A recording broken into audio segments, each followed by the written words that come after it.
పాత్రికేయ మిత్రులందరికీ నా నమస్కారాలు తెలియజేస్తూ ఇవాళ ఉరవకొండలో జరిగేటువంటి నందమూరి తారక రామారావు గారు విగ్రహ ప్రతిష్ట ఆ ఆవిష్కరణకి నేను ఇక్కడికి రావడం అనేది నేను చాలా గౌరవంగా భావిస్తున్నాను.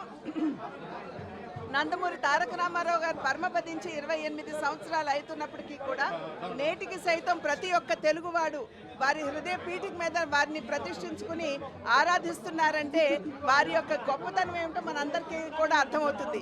నందమూరి తారక రామారావు గారు ఒక వ్యక్తి కాదు, ఒక ప్రపంచం అని చెప్పి మనం అందరం కూడా గుర్తించాలి. తెలుగు చలనచిత్ర పరిశ్రమలో వారు ఉన్నన్ని రోజులు కూడా మరి అక్కడ ఉన్నటువంటి పరిశ్రమలో ఉన్నటువంటి యాక్టర్స్ కావచ్చు, వారందరికీ గౌరవాన్ని ఇనుమడింపజేసే విధంగా వారి వ్యవహార శైలి ఉండేదని చెప్పి అందరూ కూడా కొనియాడేటువంటి వారని మనకు తెలియడం మాత్రమే కాకుండా అన్నితర సాధ్యమైనటువంటి పాత్రల్లో పోషించారు అని చెప్పడం కాదు, జీవించారు అని చెప్పడం అది చాలా సమంజసంగా ఉంటుంది. ఎందుకంటే నేటికి సైతం కళ్ళు మూసుకుని రాముడు కృష్ణుడు అని కనుక మనం స్మరించుకున్నట్లయితే మన కళ్ళ ముందు సాక్షాత్కరించేది ఆ నందమూరి తారక రాముడి రూపమే. నాయకుడిగా అందరినీ కూడా మనం సంతృప్తి పరచవచ్చు, కానీ ప్రతి నాయకుడిగా సైతం రావణాసురుడు కావచ్చు, దుర్యోధనుడు కావచ్చు, ఆ పాత్రలో సైతం ప్రేక్షకుల్ని అలరింపజేశారంటే అది నందమూరి తారక రామారావు గారి గొప్పతనం అని చెప్పి మనం గమనించాలి. చలనచిత్ర రంగంలో మాత్రమే కాకుండా రాజకీయాల్లోకి వచ్చిన తర్వాత కూడా సంక్షేమం అంటే ఏమిటో మరి తెలుగు ప్రజలకి చవి చూపినటువంటి వారు నందమూరి తారక రామారావు గారు.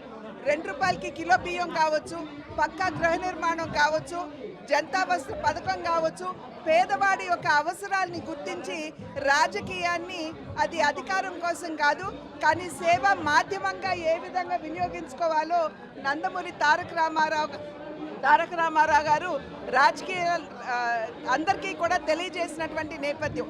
ఆ మహనీయుని ఇవాళ స్మరించుకుంటూ వారి విగ్రహ ఆవిష్కరణ ఈ కార్యక్రమంలో పాల్గొనడం అది నా పూర్వజన్మ సుకృతంగా నేను భావిస్తున్నాను.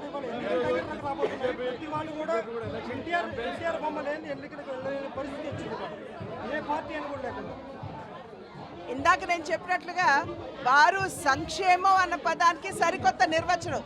ఆ సంక్షేమ పథకాలు వారు ప్రవేశపెట్టి వారి సంకల్పం ఎంత గట్టిగా ఉన్నదో మనకు అర్థమవుతుంది.